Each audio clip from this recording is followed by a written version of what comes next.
Good morning. It's Friday morning. Today we read Psalm 28. To you, O Lord, I call.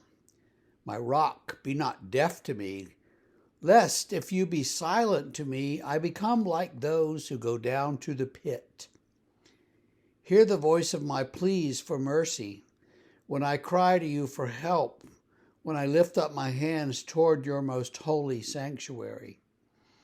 Do not drag me off with the wicked, with the workers of evil, who speak peace with their neighbors while evil is in their hearts. Give to them according to their work and according to the evil of their deeds. Give to them according to the work of their hands. Render them their due reward. Because they do not regard the works of the Lord or the work of his hands, he will tear them down and build them up no more. Blessed be the Lord, for he has heard the voice of my pleas for mercy. The Lord is my strength and my shield. In him my heart trusts, and I am helped. My heart exults, and with my song I give thanks to him. The Lord is the strength of his people. He is the saving refuge of his anointed. O save your people and bless your heritage. Be their shepherd and carry them forever. So here we go with another one of David's Psalms in which he says, basically, take care of me, God, defeat my enemies, and we will praise you. And then he ends it with some praise. Going through it a little more specifically, he says, don't be silent to me, don't be deaf to me, lest I become like those who go down to the pit. Now, at David's time,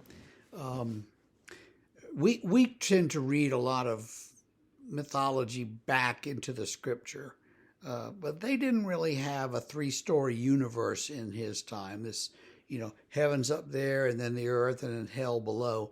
They thought of the place where dead people go as the pit, Sheol, just this sort of featureless pit where you're thrown into, and that's where you are until something else happens, until God brings final judgment, maybe. So, it's kind of a bad idea, the pit.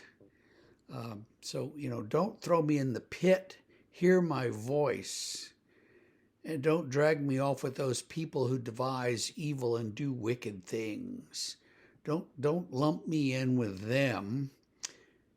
Save me, keep me separate, keep me safe. And then he says, blessed be the Lord, because God has kept me safe. The Lord is my strength, the Lord is my shield, and he's the strength of his people. Be merciful to your people, O Lord. So that is the plea that David has for God. It's a comforting sort of plea, and it's a plea that we can trust into. So many of these Psalms have basically the same message. As we're going through them, we're finding this. So asking God to take care of us. And he says, God, don't be silent. Don't be deaf to me. Because he's making these pleas, day by day, and God's, crickets. You don't hear anything. And you're wondering, well, wait a minute, where is God? Well, how come God doesn't respond?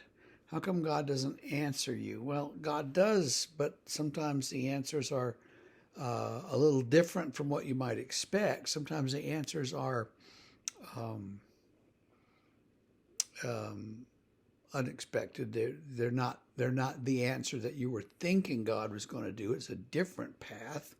And sometimes the answers are some sort of dramatic in the sense that God does something, but he just does something different and unexpected. Walter Brueggemann used to refer to the God of the Old Testament as the wild, untamable Yahweh, and you never knew what was coming next. And there's some truth to that. The wild, untamable Yahweh, who lives in the verbs and not the adjectives of the Old Testament. That's It's a good way to think of the Old Testament, actually. And as we're reading the Psalms, we're finding, when you look at David's life compared to the Psalms, in his life he does all these things. Some are bad, some are good. Some are clearly he's working to consolidate his power and to take over the kingdom, and at the same time he's fighting against Saul, and he's fighting against all these other enemies, and so he's pretty busy. And so then he comes up with these, oh, don't let my enemies win, oh God. Well, God doesn't let his enemies win. That's the thing. So, but God doesn't say to him, oh, I will hold your hand and lead you through this. God just says, go for it. And he has to make his own decisions and choices, and we do too. So it's a strange sort of relationship that we have in some ways, because God says, I'll be with you, and then God shuts up and waits to see what we're going to do.